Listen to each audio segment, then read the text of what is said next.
Conley. Tim Jack. Margaret Jack.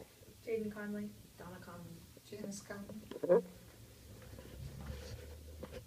Run! The tsunami's coming. This is not something you would normally expect to hear in Oklahoma. Tsunamis are one of the most destructive forces of nature. According to the NOAA, the National Oceanic and Atmospheric Administration, since 1850 alone, tsunamis have been responsible for the loss of 420,000 lives and billions of dollars in damage to coastal structures and habitats. You may recall the massive tsunami that hit Japan on March 11, 2011.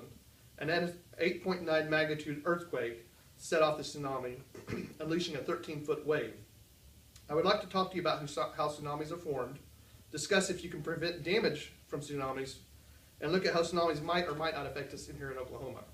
To start, I would like to tell you how a tsunami occurs.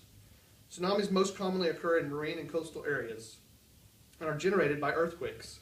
It usually takes an earthquake of at least a 7.0 on the Richter scale to generate a tsunami.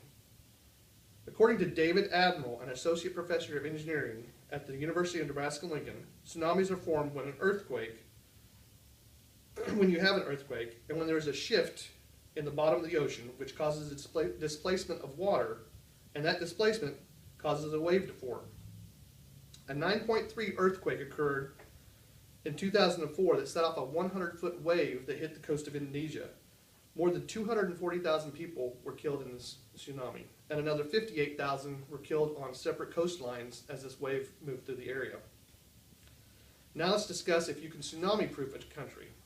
Japanese officials believe that by installing huge seawalls along the coastline, it can keep waves from causing so much damage and loss of lives. 3,000 lives were saved by a 50-foot wall that was built in the village of Fude when the tsunami hit Japan in 2011. Christian Jimmer, an associate professor in the Urban Studies Department at Tokyo University, states seawalls have the potential to save lives wherever they are built, provided the tsunami does not exceed the simulated height and run-up pressures. However, he also says the problem is that you can't predict how high the next tsunami will be, so seawalls can never give you 100% security.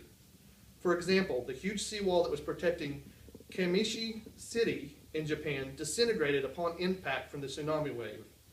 Several lives were lost because they thought they were protected from this wall and did not seek higher land.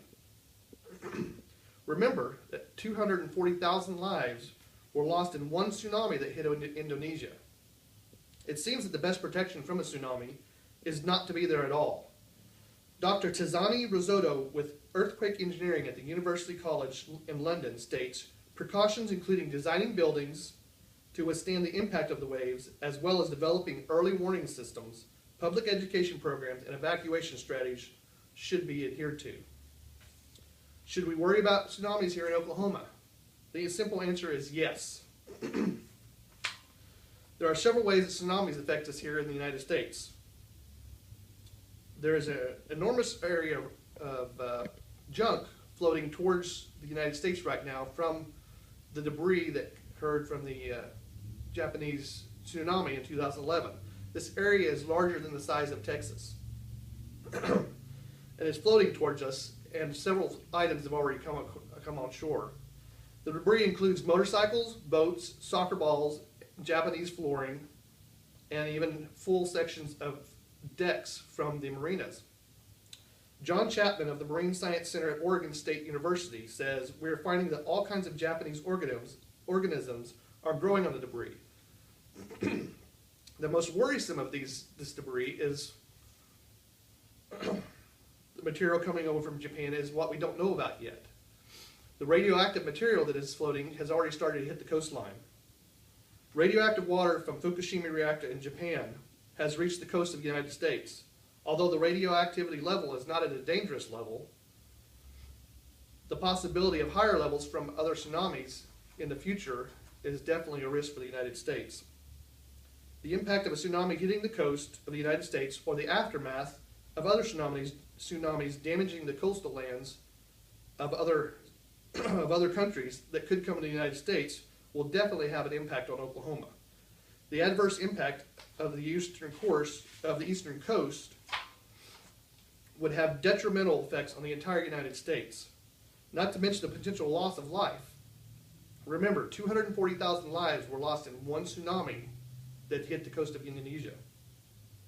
Patrick Corcoran at Oregon State University, expert on earthquake and tsunamis, estimates that the Los Angeles and Long Beach ports would shut down for 1 to 2 business days, with a potential loss of $1.2 billion for those days that they're shut down. The water could flood the Oakland airport, and there would be mass evacuations of the coastal communities. Tsunamis are one of the most destructive forces of nature, and there's plenty of proof of that.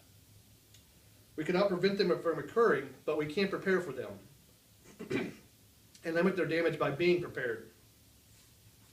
The prevention of property damage is important to us economically, but the loss of life, either here or abroad, is the real win.